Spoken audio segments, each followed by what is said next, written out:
Okay. So, Zeina, welcome to the show. Thank you so much for joining me. I really appreciate it. And it's nighttime, your time, morning time here. And so just the added time zones between us has made I don't want to say challenging, but I just really appreciate because it takes a lot of extra effort to do this. So thank you so much for joining us. Thank you for having me. Thank you for having me. I'm a fan of the podcast and of you. I think you, without knowing you have been a great help for me.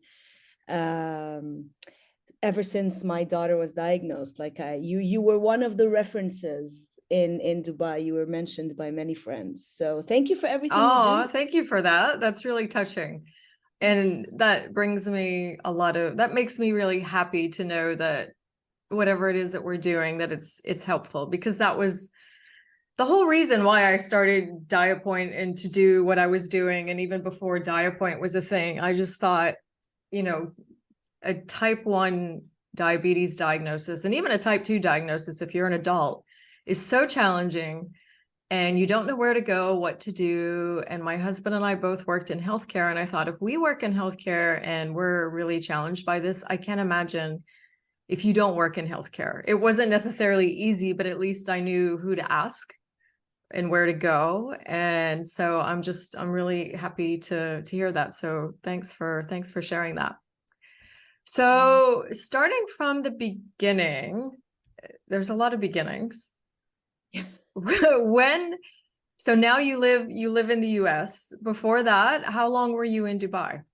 And if you were before Dubai, can even go back to that beginning. And I was born in 1981.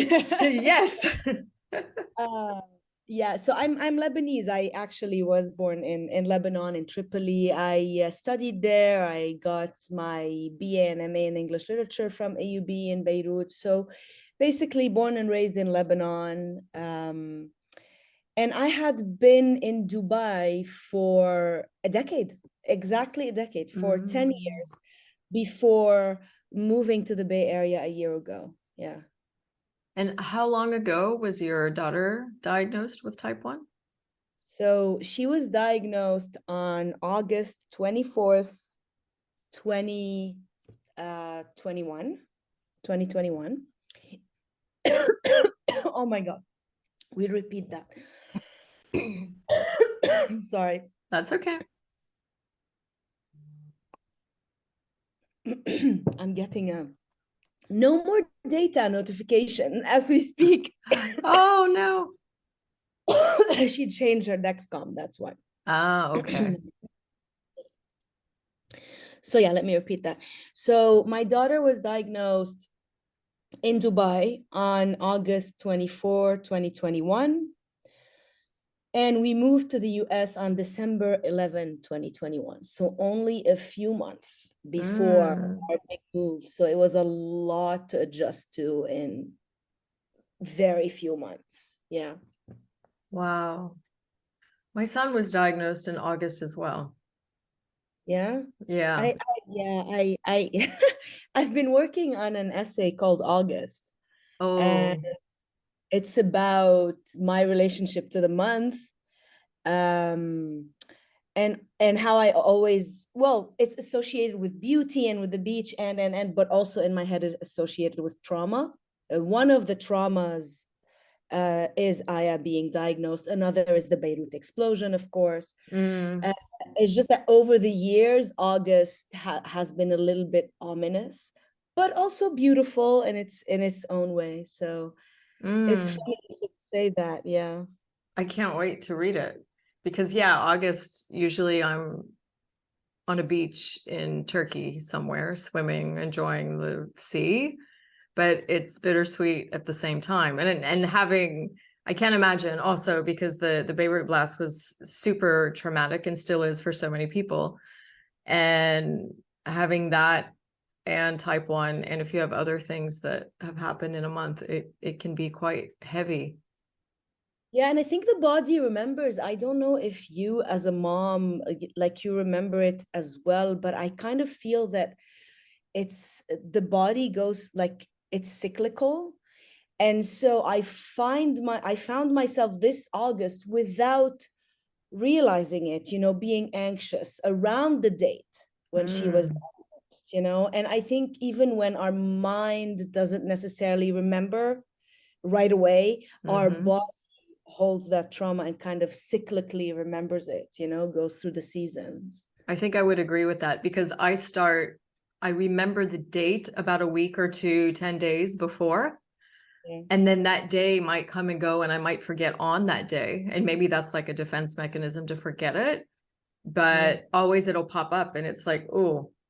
And I still have, anytime I hear someone talk about a new diagnosis, or there's a new parent added to the group or something, I feel it. I think we all do. Or the other one that gets me, it does. You just relive the whole experience again. You know exactly how that mom's feeling, what she's going through, what she's observing in her child, like that one. And then also when kids are left out of school, that's another one that just brings me a lot of, I didn't have such a deep experience like that, but that's another one that I think gives me a lot of trauma. And maybe it's that fear of like your child not being able to be, quote unquote, I hate to use the word normal because all of our children are normal, but that whole, like, that they're going to be okay and be able to do everything that their peers do. And every time I hear a mom share a story of that, that just makes my blood boil, like in a very crazy way. But that's very interesting that you observe that. Yeah, I think they're probably, I mean, I can't, I think definitely, like the schools here, I think maybe in the US are more aware, I feel. So Aya's school that she goes to now, the nurse isn't always there because the nurse works for actually many public schools. But there are quite a few diabetes cases, and all the teachers are trained. Oh, amazing. To deal with that. At least that's what I was told. So I feel there's just like maybe more awareness in my experience, the school in Dubai versus the school here, a little bit more awareness. Not that the school in Dubai wasn't helpful, but I feel I had to advocate. Like I am the sort, I'm also a little bit annoying because I'm, I think it was my coping mechanism that I just kind of, after I was out of the hospital, my coping mechanism was to like spend hours and hours and hours building a PDF presentation for all her teachers. Like I wanted to, like, what is diabetes and what are the symptoms and what does a hypoglycemia and hyperglycemia mean? So I think that was how I channeled my anxiety, because probably if you know about something, then it's less scary, right? So a therapist actually that I know, well, she's a very well-known therapist in Dubai. My son used to be in Cub Scouts. And she had once said something to me when we were talking about, one, if as a child or a person with diabetes, she's like, you should let them talk about it, because advocating and doing those kind of things is therapeutic. And it is a way that you feel you can control the situation that you can't control. So it gives us like that kind of peace of mind. So I think you're probably spot on. And that was one of the questions I wanted to ask you, the differences between what you found managing diabetes in Dubai versus in the US. Is it very different? I'm kind of like jumping ahead of a lot of my questions, but that's a big one, because we often, I know in so many countries, it's so different. There's so many, disparities, information. We're very lucky in the UAE and Dubai that we have access to things. But do you experience outside of the school? It would make sense, because also there's so many more laws and liability, I don't want to say issues, but they do make schools liable. Whereas here, it's not quite that developed. It hasn't had to be, and most schools are super supportive, and there's no uphill battle and things like this as much. But when we read about like people not being able to afford insulin in the US because of the crazy prices, Oh, because of insurance and stuff like that, are you experiencing any challenges around that? well, we are lucky that we have a good insurance. So we have access to the glucose monitors and to the insulin pumps but the prices, I mean, for those who can't afford them are just it's criminal. It actually is criminal when the insulin prices are that high, and insulin is not like, it's not Tylenol, it's like if you don't get insulin, you die. Like, how is this not free? How is this not accessible? I heard, I'm not sure, but my husband was telling me yesterday that Biden just passed a law for like people on is it on Medicare, that I the insulin price, I think, isn't allowed to be more than $35 or something like that. I'm not sure what the law is exactly. I still have to look into it, but like, hopefully it's a step in the right direction. Yeah, there have been some laws and discussions around it. And I do believe it was Medicare. And I said the same thing. I said, well, hopefully this is a step in the right direction, because for Medicare, it's over 65. There's still a lot of people under the age 65 that need insulin, and there's going to be more. And then there's a few states that they are very progressive in how they're allowing, the companies to price insulin. So I'm hoping that that's paving the way for the future. And while I don't live in the US, I do worry about it, because I'm like, what if my son decides to go to live in the US or go to university in the US, and how is that going to work? And, thinking ahead, it's so crazy. Yeah, some things were easier in Dubai, and some things, I guess, were easier here. So what was definitely easier in Dubai is because in Dubai we had insurance, and here we have insurance, thankfully. But here, even with the insurance, for me as an outsider to the system, to understand the system, it took me a few months and so many calls. Like, I think at some stage I had memorized the like automated voice, that says, if this is an emergency, please dial 911. Press 1, press 2. It's just like I fought with this voice so much. It stressed me out. So the first month, I think I spent most of my mornings trying to figure out, okay, how do I get her glucose monitor? How do I get her insulin pens? And then how do I switch her to a pump? And it was just a lot to navigate for someone who had just come to the US. Whereas in Dubai, it was pretty straightforward in the sense that her doctor in the hospital prescribed everything. You went down, you got everything from the pharmacy, didn't pay a thing, or paid whatever, your insurance, the percentage, and walked home with everything. And if they didn't have it, they would say, okay, we will deliver it tomorrow. Of course, the ultimate Dubai experience, we will deliver it. Yeah, I love that. And it's only gotten better since you've left, I'm sorry to say. For the most part, most of the things, like, you need some Tylenol, you got a headache, or Panadol here, so it'll be. So definitely that was so much easier. I just couldn't understand, why do I have to get the glucose monitor from this company, and the insulin pens from that company, and then from the other company the pumps, and I still, now I have like I have a system, I have a username, and I have a sign in for each of these pharmacies. I get each product from a different pharmacy, because I've learned that this pharmacy would usually have the pump, whereas that pharmacy, I've learned it. So now it's easier, because I just, I message the diabetes educator, oh, we need the new prescription. She sends it in, I sign in, and with a click of a button, it also gets delivered. So it's fine. Amazing. It took me a lot of time to understand, why is this system so complicated?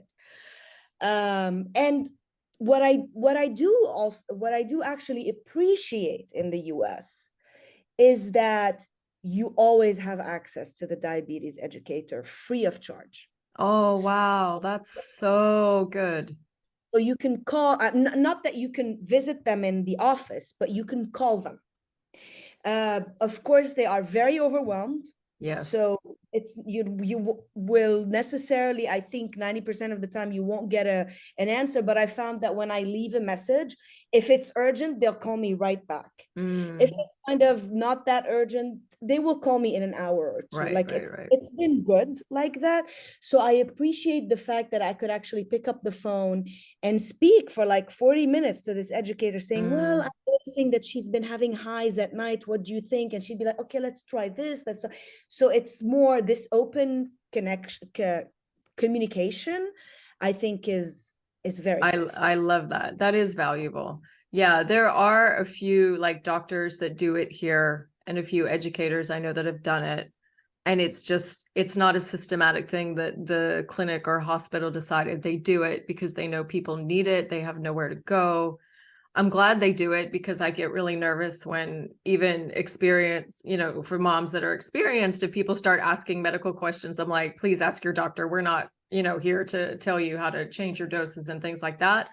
So that's another good reason they do it here, but it's just like, it's from their heart when they do it and they're already so overwhelmed.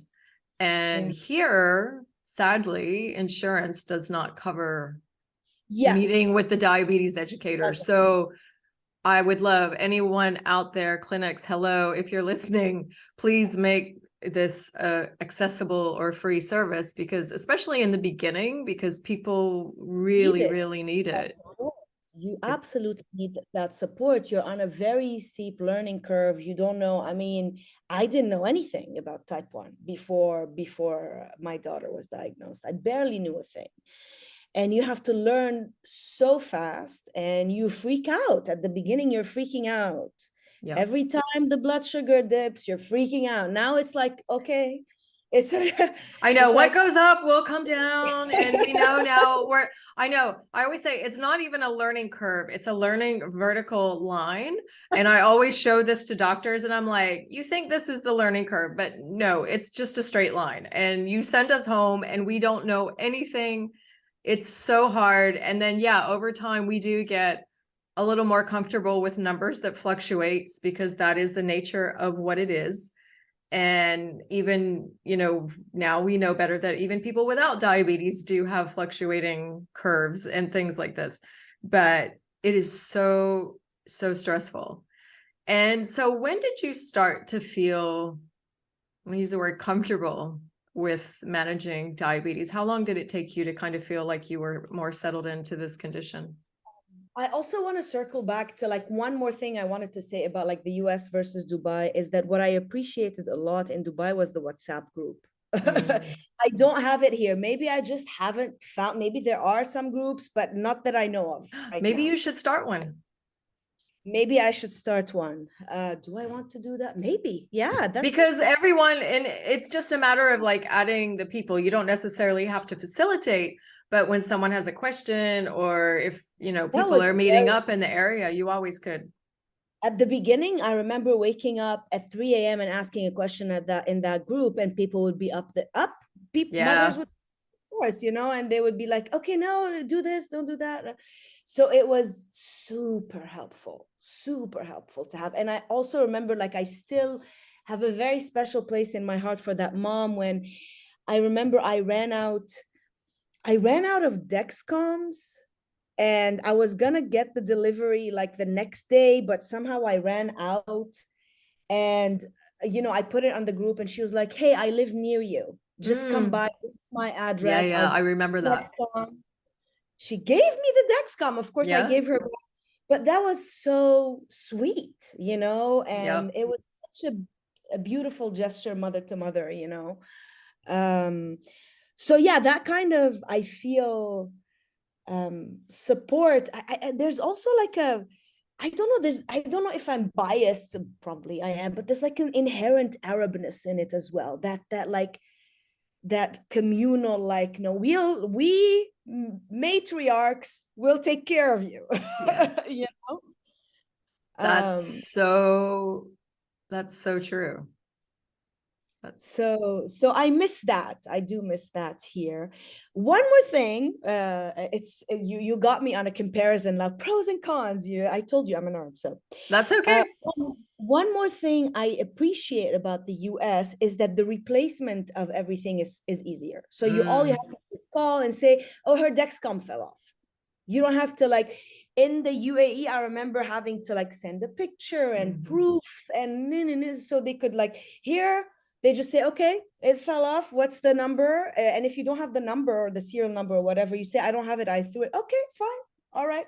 And they send it to you. So, and I remember being shocked. And the person on the line said to me, really, I mean, it's someone has to be very, very cruel to take advantage of such situations. We just believe people when they say that's especially, I mean, now, there are people using certain CGMs just for health benefits or experiment or whatever, but yeah, the Dexcoms and the system that we use, I've never saved it. They've always asked if you have it, and I'm like, no, it was like dirty, it was used, it was medical waste. Why would I keep that lying around? Like, you just take it off, you throw it away, you put another one on, and it's probably not worth their time. Also, that's a lot of effort.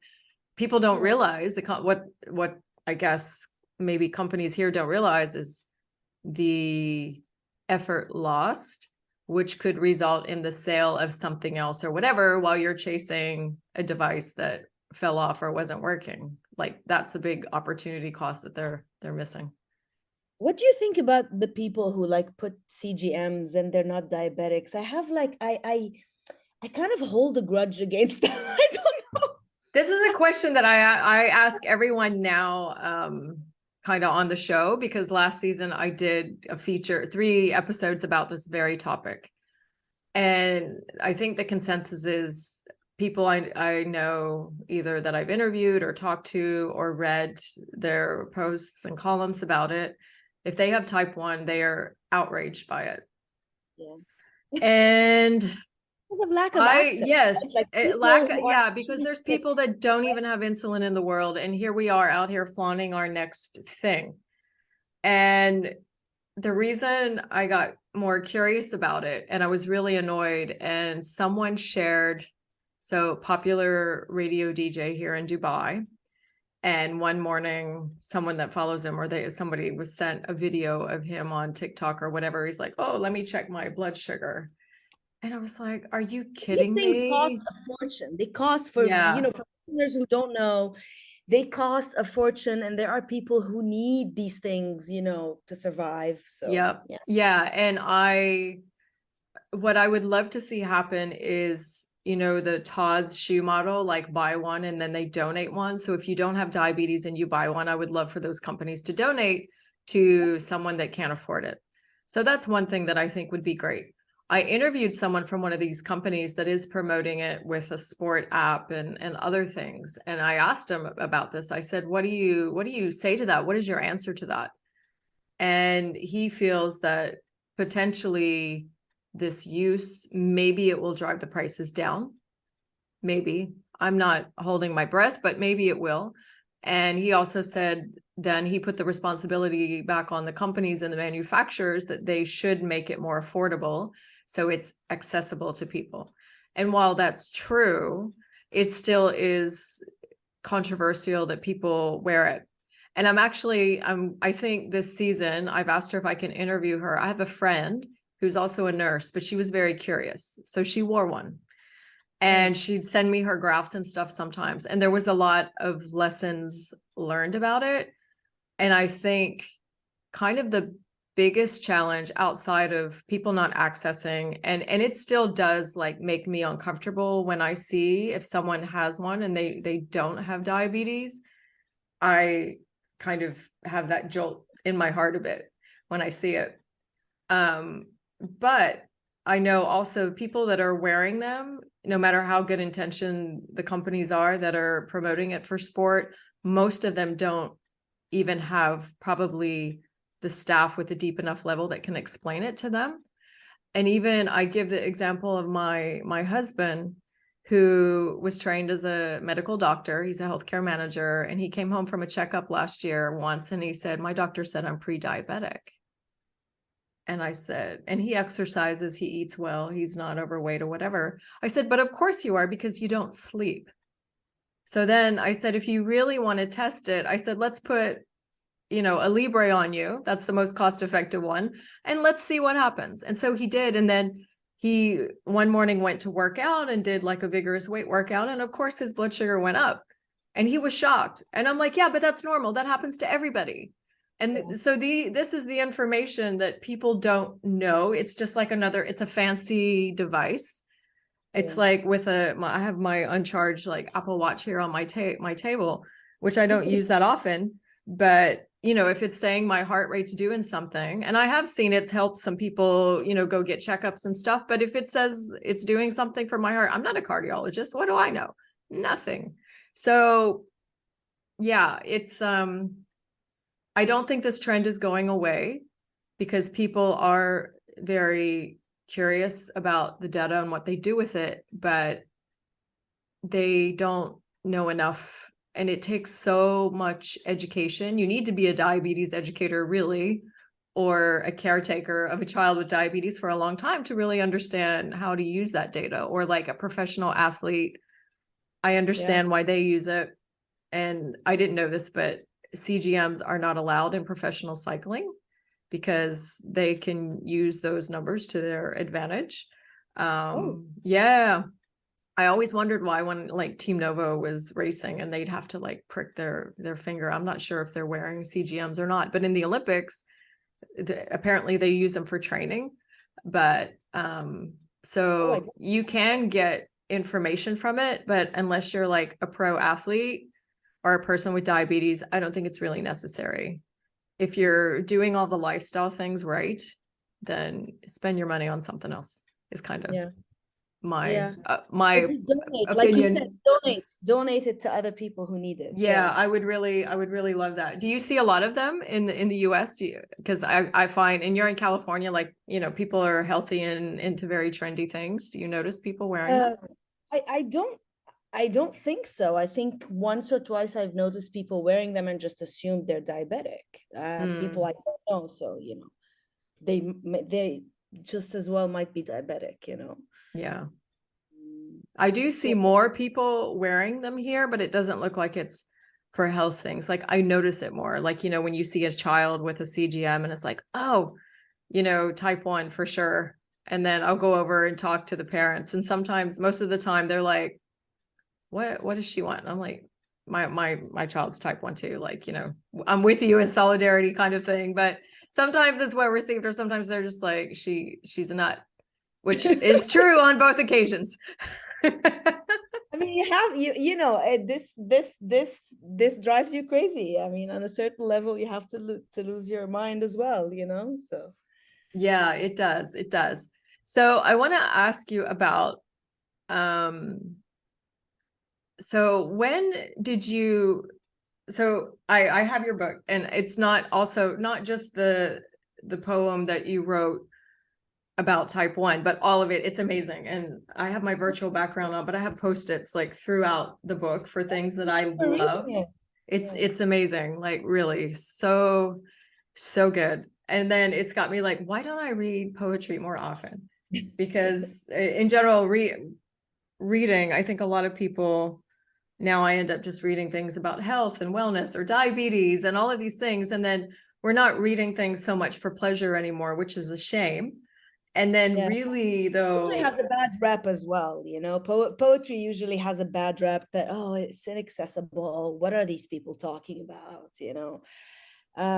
So it doesn't have as much readership as, say, fiction or nonfiction. But I think that is kind of changing with partly with social media, partly with like the whole like I think in Dubai it was kind of recent, the whole like open mic scene and spoken word scene.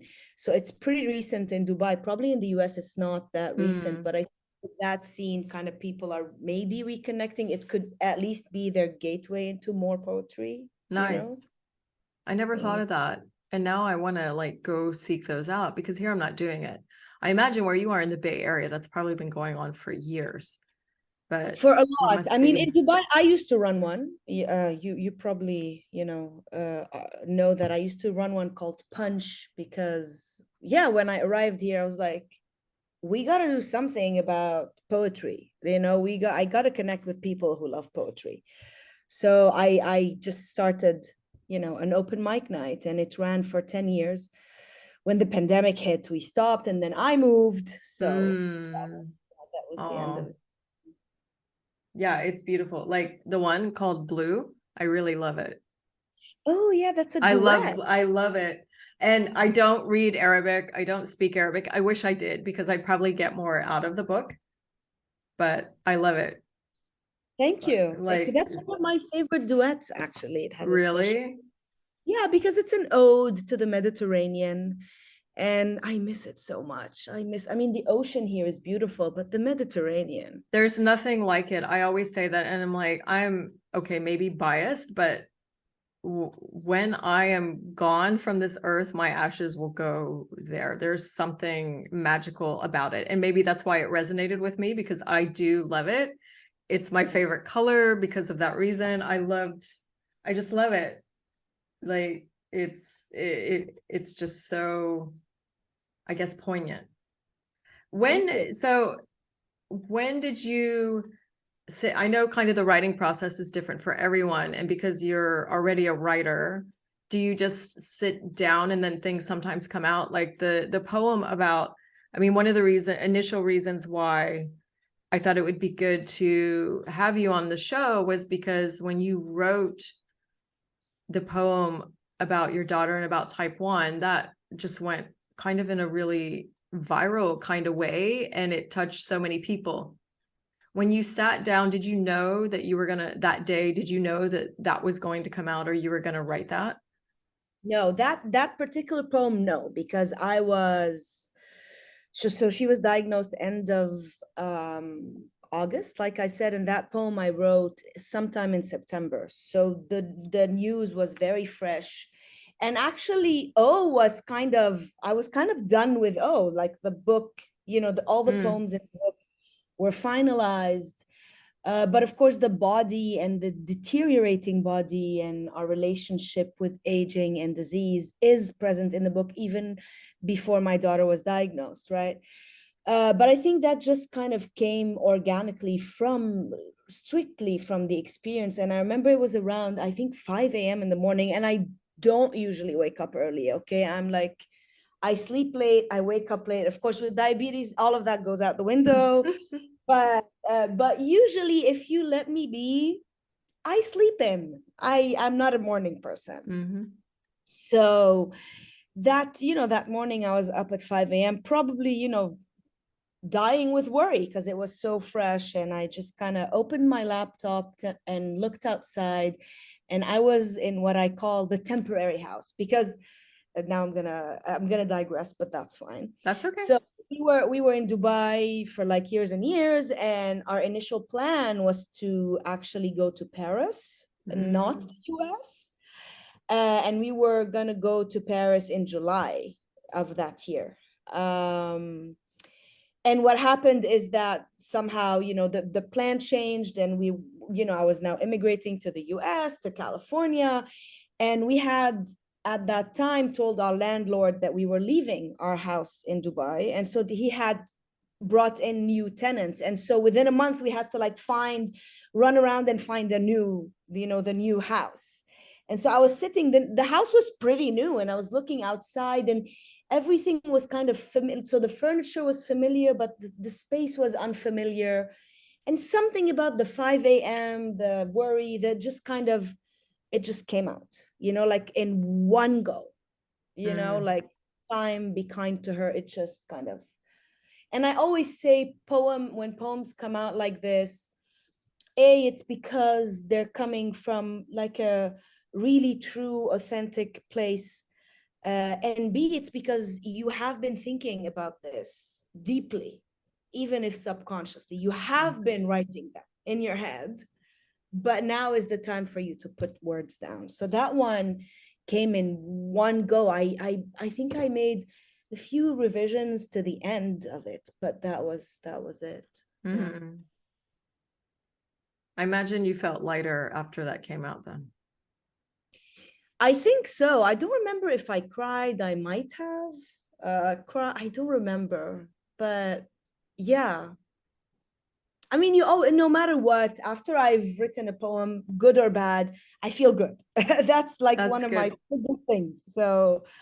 So yeah, it just kind of came from the experience, straight from the experience. Yeah. Amazing. Yeah, because you're always expressing yourself through writing. So I imagine you do always feel good and lighter after all of it. So, perhaps maybe you didn't need to have a good cry. I found that when in the beginning, I sat down to create a photography blog, and then I found myself writing about diabetes and Aaron's diagnosis. And that was the biggest therapeutic thing I could have done. I guess that's what I needed. And that's kind of when I started writing, nothing poetic and nothing nowhere near like what you're writing. But that process, like you said, I think we just carry it and you have to leave it somewhere. There's not enough miles in the world to run, I think, to leave some of it sometimes. I can't go out and like shout at anyone or blame anyone or whatever. And that's kind of a nice way to do it, I guess. But this poem is really, and as I was reading it, of course, it was very relatable, but at the same time, I was like, maybe not, because it's one thing to read something, but then when it's a poem about something that you can relate to or a topic you can relate to, then maybe it's me projecting my experience into it. And so yeah, but that's totally fine. Like that's what poems do. When the minute poems go out into the world, you no longer own them. They no longer belong to you. They belong to the reader, and each reader could do with them as they please. Like you have to kind of let go. I like that. So how is your we're kind of like moving around a bit, but how do you see how is your daughter managing, like, since her diagnosis and everything, and then having it here, managing here versus in the US, and how do you find all of that, like the day to day, and is it a thing, or for some kids, it's depending on the age and the time that they were diagnosed, it's more challenging, at this time than others. It just really, it changes. I think she's just like, she's amazing. She really is. How she's adapted to like the capacity, her capacity to adapt really baffles me. I really admire her. I really, really do. I think at the beginning, yes, she was scared. At the beginning, I remember she was asking about everything she's eating. Can I eat this? Can I, and I remember the first hypo she had, she was crying. And what I wrote in the poem is when I told her I'm here, she told me you can't do anything. That had actually happened. She said, but you can't do anything. And Wow. literally, I think if what she meant, if I die, you can't do anything. If I faint, you can't do it. So she was, I think, I feel bad because for a child to be faced with their own fragility and mortality at such a young age is not easy. And I remember her very smartly saying once in the car, well, two things I remember very well. One of them was, I wish I was diagnosed when I was like 1 year old, because then I wouldn't know what life without diabetes was. And I won't have anything to compare it with, right? Yeah. And it would be just my life. Yep. How old was she when she said that? 12. 12. Okay. No, actually, no, 2021. She turned 12 in April 2021. So she wasn't 12 yet. She wasn't Okay. 12. She was 11. Wow. So yeah, and another thing she said is also like, I wish what did she, something like, I'm paraphrasing, something along the lines of, I wish I knew how easy life without diabetes was before and how lucky I was. Oh my goodness. So she's very Wow. cerebral. She's very philosophical as a child, even before diabetes. She's like a very philosophical, you know, some children just She ask. is. Well, I mean, but look at her mom too. I mean, obviously she's, Yeah, you know, she has was a lot of always influence, but preoccupied. that's Yeah, amazing. she was always preoccupied with questions about, you know, death and God and this earth, and always from a very young age. And I think the diagnosis kind of really, so I think it was very difficult for her at the beginning to process, and I think she still carries some of that anxiety Mm. with her, uh, because I feel it's just little things that make me feel that how she feels is that she can't trust. There's something she can't trust anymore. This is my feeling. Mm-hmm. You know, something bad might happen, and you know Mm. what? You can't stop it. Yeah. Yeah. She has that lived experience that nothing lasts forever, health or whatever that is, and things are fleeting and temporary. So she's So she very has, wise. yeah, she's lost a little bit of trust. She's lost a little bit of you know, she's more anxious, but at the same time, in record time, and I feel a lot of probably most diabetic kids are like that because they just have to deal with it, right? And she was very independent. Like I remember the first, like she was diagnosed in August. By the beginning of September, she was insisting, I want to go back to school. I want to go back to school. She went on the school bus, and this was all new to me. And she had a high on that. She was, you know, her blood sugar was high on the school bus. And I had told her older sister, okay, you need to take care of your sister. And she just kind of took out the insulin pen, you know, stabbed herself with it, corrected herself, called me. She's like, I did it. It's fine, mom. And the first 2 weeks, I was insisting that she goes to the nurse to take, you know, the Mm. insulin shots. And then she was like, I've had enough of this. The nurse doesn't know how to do it. I know my own body. I know how to do it. I do it without hurting myself. Let me do it, you know? And also, like, she has no shame around it, which is great, That's so you good. know?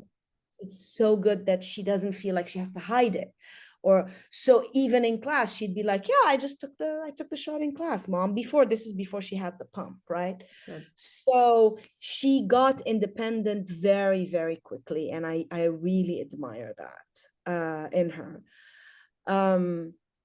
The only thing that we're still working on, I guess, is just like, I don't know how it was to you, uh, because kids sleep very deeply. And so if there are sleepovers, I worry Mm-hmm. because, you know, during the day, it's fine. She Yeah. has control. She feels her lows. She feels her, you know, there is the Dexcom. But at night, sometimes the alarm, you know, the CGM alarm would go off and she doesn't hear it because, you know, kids sleep very deeply. Yeah. Yeah. My And son, the so this same. is, Yeah. oh yeah, still. Yeah. Okay. Yeah. Yeah. So Yeah. this Yeah. is, Still the sleep, he worries about it. And then he went to a camping trip mm, and there wasn't going to be a nurse or anybody. And he's like, but who's going to take care of me at night? And even though he's been, you know, he went to space camp this last summer and, you know, there were nurses there and stuff and he managed it. And we're lucky that the pump he uses suspends before low. So that gives me a little more comfort, but that can, you know, things can still happen. Um, so that helps a bit, but he does worry about that. And, but in the end, one of the teachers got sick and then the school nurse ended up going and, you know, yeah. they would send me a message at midnight kind of thing just to check in, but he can do it. But like you said, he sleeps deep at night and it's something he worries about during the day for the most part. I mean, he's kind of in that teenage boy mind phase where he might forget, but in general, he does a pretty good job. Um, Yeah. so yeah, Yeah. we So have I the can same. feel, yeah. And also, like, I was, when I went a little bit to a few places on tour for O, so I left them with their dad. And I could feel her worried, kind of like, but dad sleeps deeply. What if he doesn't hear me? And I'm like, but I'm in the same country. I can call your dad. I can call, don't worry. And you know, poor dad. I mean, I think once he does sleep deeply, but I think once you know that you're the only adult responsible Yeah, for this child, you stop, you you know, step up. immediately and you step up. So Yep. he woke up for her and Yeah. We have the same thing. I had to go to Abu Dhabi for a meeting in October, and he's like, "Mom, don't go. He's gonna take care of me." I'm like, "You got dad." He's like, "But dad, sleep." Yeah, same thing. And they were fine. Nobody burned the house down while we were away, and it was all I good. want to see if I could get her into one of those that like the doctor she sees runs a diabetes camp. Oh yeah, you And should. yeah, and she's gotten on a volleyball team actually. Oh, She so started, cool. yeah, she started playing volleyball when we came here, and she got on a team, and that camp is also geared towards sports. So that's That is so perfect. That's one great thing about the US. There's a lot of camps for kids with diabetes. A few years ago, Aaron, when he was very much into basketball, he went to one that was specific to basketball, and everyone had type 1. It was amazing. It was such a great experience. And even when I went to pick him up at the camp, and they had kind of their closing day, and it was so beautiful, and I'm sitting there and I'm not like a big crier, or at least I think I'm not, but I'm just like sobbing the whole last day of camp. I'm like, oh my God, it was so great. Like, I don't want it to end for them. It was so good. So I think that's really, really cool if it focuses on sports, and then they just get a chance to learn and grow even more. But But in nature as well, California has beautiful nature. yeah. So they're kind of camping in nature. So it's I want to try to do that for her this year. It all depends on where we end up going in the summer, but yeah. Right. No, that sounds beautiful. Oh, even like regular camp, if you don't have a chronic condition, I think kids going to camp is such a cool thing. And then if you can surround yourself with people that are experiencing the same thing, it's amazing. It's amazing. So before we conclude this interview, I was wondering if you would read your poem about type 1. Yes. I wanted to save that for last, so that this was such a good chat. I mean, it didn't feel like an interview. So no, good. I'm happy to hear that. We can do it more often. We'll do like a regular, like, what's going on in the type 1. The type 1 world. I mean, because there's so much more we could talk about. I didn't even get into, like caretaker challenges and challenges you had. There's endless. Yeah. As moms, we could sit there talking endlessly. We can. And you have such a connection when you meet. I'm sure you've experienced it. When you see any mom, it's one thing to talk through WhatsApp and meet face to face or on Zoom like we're doing now. But when you see someone face to face, you have this incredibly deep connection that you can't really explain it, because you've gone through this shared experience, even though you've not lived it together at the same time, but you just like know each other's soul just like a little bit more than if you were just meeting someone for the first time.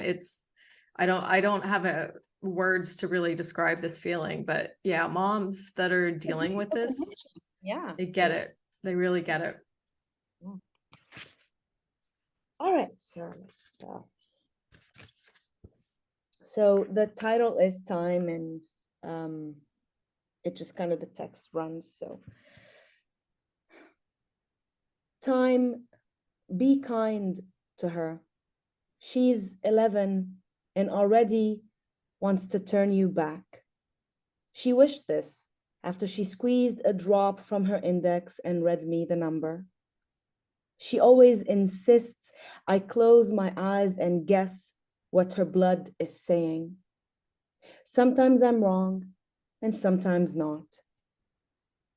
I kiss the tiny tears on her fingertips.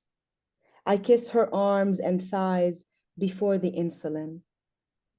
When I ask her to inject herself, I'm asking her to live without me, and she knows it. When her legs trembled and I soothed with, I'm here, she reminded me, but you can't do anything. Perhaps she meant undo. Who am I kidding? Time, I demanded your undoing too that first night in the hospital before dawn, when I woke up having forgotten, then remembered where I was, what had happened, the neon corridor light, the nurse's chatter, the potassium's slow burn in my daughter's vein. Time, I know I can't reason with you. You go on and on. Instead, I'm wishing her astonishing slowness, softness inside the arduous and unfair. Like this, the dog's limp, the cold coffee, the struggling baby bougainvillea, the winged ant on the floor, the half-eaten sandwich, the tenderness of the 5 a.m. light, the daily departures, the basil plant's shadow on the wall, and her hair, the swing of my love's hair as she runs, shaking her head left and right, how she always ran like this, always ran as if swaying. No, no. That's so beautiful. And again, to hear you read it is really so impactful. Thank you. Like it's beautiful. I think the part that really hit me, because as we all have that memory, that the most relatable is the neon corridor light, like that, when we don't realize it as we're experiencing it, but when you describe it and those things, like that's probably the picture, part of the picture a lot of us have, like that hospital neon lighting. Yeah. Yeah, and that potassium, she kept waking up and saying it burns because the potassium burns as Burns you. as it goes in. Yeah. Yeah. And the Yeah. part running too, I think all of us, when we see our children, and sometimes we'll observe them with children that don't have diabetes and they're just doing everyday children things. And if Yeah. they're running among other children, that was also very deeply felt. It's such a, it's so really beautiful. And I think so relatable for so many people. And for those that aren't experiencing a child with type 1 or maybe some other chronic condition, Yeah. hopefully And I think it gave them a little insight. it's also, I think also one thing I've had to learn as a mom is the connection you have with your kid, but also the separateness from, because she tends to be super independent. And I was kind of hovering because, of course, your child is, is diagnosed with this chronic condition. So first she relied on me, but then when she became more and more and more independent, she's kind of like back off, and I was kind of complaining to the doctor the last time I saw him, and he said to me, at this age, they're like at the circus. They're like jumping and doing, and we are just the safety net. We're there to catch them. Oh, wow. But you cannot, don't ask her too many questions. Like, oh, you were high today at 12. What did you eat? So we can, she's refusing to answer these questions now because it's my body, it's me. I know what I'm doing. Stop it, and I admire that about her, actually. Yeah. I'll have to keep that advice in my pocket because I need it sometimes too. Some days it seems like it's really so frustrating, and then other days maybe we'll forget to ask, as much as we usually do. But that's like really great advice, that we are the safety net. Yeah. And he looked at I and she's like, you're doing great, so she was like very, very proud of herself. Yeah, that's so good. Sometimes my son's doctor, because I like that when we see her, she speaks to him. She's not talking to me. He's old enough now, and that's what he needs. And even once I tried to like interject a fact, related to something they were talking about. And she just put her hand up, like, talk to the hand, I'm talking to him. And I was like, fair enough. Like, it didn't really change the outcome, I guess, of what she was advising him to do or anything. But that's so true, because they need to, you know, do that and push back. And this is the age where they have to experiment, and they can do that safely, I guess, because we are there as the net to prepare them for the phase when we And won't she's like, be it's underneath the happening net. to me, not to you. She said that to me Oh. many times. It's happening to me, not to you. Mm.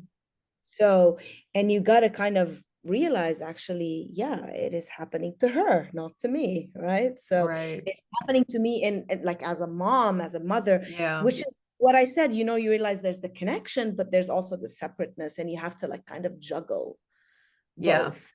For sure, for sure. And I always try sometimes to paraphrase, like, before I'm going to give advice, say, like, look, I don't know what you're feeling or what you're experiencing. However, this is what I'm observing, or this is what I'm thinking, kind of thing. So I try to always be mindful of that.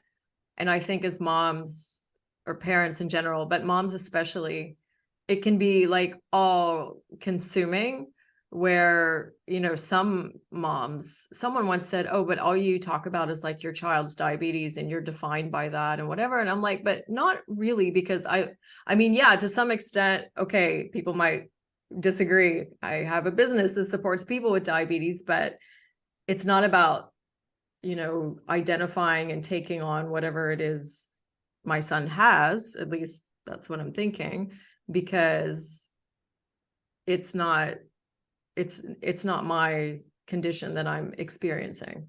And I Yeah, think, no, I think what you're doing is helping out people like us, like new, you know, moms with kids new to diabetes. Like I said at the beginning of this chat, that, you know, you were one of the people who were, although, you know, we didn't have direct contact, but you were there in the group. Lots of people told me about you. And just having, I think, aren't you the one who has like, you sent it on the group, I think, or maybe I found it on the website. Like you have like what, when you're traveling with a kid with diabetes. mm-hmm, So I used all of these resources. So you've got tons of resources out there. And I yep, think that's, you know, that's so necessary to have. yeah, just to make it easier. No, I'm happy to hear that those were helpful. We have more resources coming, so Yeah. that will come. I mean, food, everything, and there's endless things that we need. It's just finding the time to do it. But I didn't mean to digress this like that. But it was more like, you know, for your daughter to say, this is happening to me. And I think as parents, when we do realize that, then that just helps them become more successful to manage it in their own ways. So that's really wonderful. I hope I get to meet her someday. She sounds just so, I could And learn a lot from her. yeah, we can always think. And also I tend to feel like she doesn't want to be defined by it. Like she doesn't necessarily want to Yeah. advocate for it. She doesn't necessarily, do you know, like, Yeah, I think that's super helpful. Like once Aaron said to me, I was meeting up with some moms or something, and he's like, you know, just because I have diabetes and these kids have diabetes, we don't have to be friends. I said, yeah, you absolutely shouldn't, and you don't. I said, you should be friends with people that you like, that you have things in common with. It's not just diabetes. That's like, you know, being an expat and then just being friends with someone because you share the same passport, kind of thing. yeah, Like yeah, some people yeah. do that. And sometimes it works out and sometimes not. You don't have a deep friendship. I'm like, no, you should have deep friendships. I'm definitely not saying you should be friends only with kids that have diabetes. I said, but sometimes it's just good to meet other kids that have diabetes, because you have a shared experience. Then at least they can relate to you. Maybe you can learn how they handled a certain situation, but you don't have to be best friends. Yeah. Yeah, that's good. Yeah. But although I do love, like you said, the mom community so much that I do want to be friends with all of them, because they're amazing, all of them, like every single one. They I have miss your them back. so much. I miss that community. I really do. That's like the one thing I really, really, not the one thing I mean, but like in the diabetes thing, like that's the most valued thing I had in Dubai. Yeah, Was people that like it. WhatsApp group. Maybe Yeah. like you said, you don't have a lot of time, but you could always start one and just kind of like get people in a group. And that way, if somebody has a question or needs something, always good to know. There's new diagnosis coming up all the time as well. So Yeah. anyway, it's getting late for you, so I should probably let you go. I could continue to talk to you. It's good you're a late night person. So but I'll still let you go because it'll get late, soon enough. And I just really want to thank you so much for taking the time to do this. I really appreciate it. And I think everything that you've shared will be so helpful for so many people. If you have not gotten Zeina's book, you need to get it. And if you're in Dubai, I got my virtual thing on. If you're in Dubai, she will be at the literature festival. We'll put information of that all in the show notes where you can find it. And go meet her, go talk to her. Even if you're not in the diabetes world, the book, it's just so beautiful. And I'm just like, I have so many other questions. I need to have just like another separate podcast about the book in the entire thing. It was really great. We'll have coffee when I'm in Dubai. I would love that so much. That would be great. That will be really amazing. So yeah. We'll connect when you're here, and I'll send you my number. We can WhatsApp. Okay. Great. Talk to you soon. Take care. Have a good evening. Bye. Thank you again. Bye.